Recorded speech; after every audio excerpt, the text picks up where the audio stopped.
नोंथांमोनखौ खुलुमबाय जोङो दिनै बेहाय ज' जादों जोंनि आसामाव गासै 55टा जोङो डिस्ट्रिक्ट ट्राइबेल संघ दङ बे डिस्ट्रिक्ट ट्राइबेल संघआ दिनै गासिबो आसामावनो गावबागाव डिस्ट्रिक्टआव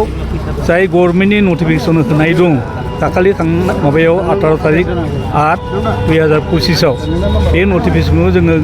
नाजावनो हाया मानिना लाया होननानै जोङो बिनि प्रतिबाद हिसाबै जोङो दिनै बे नटिफिकेसनखौ सावबाय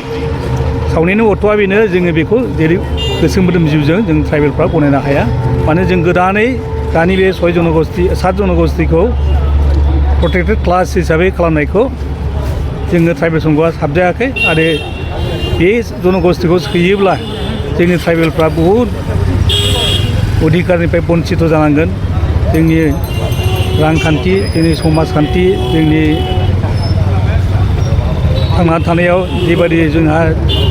कला संस्कृति दङ बेफोरबो गासैबो गोमाजोबगोन होननानै जोंहा मोनसे फोथायनाय दङ बेखायनो जोङो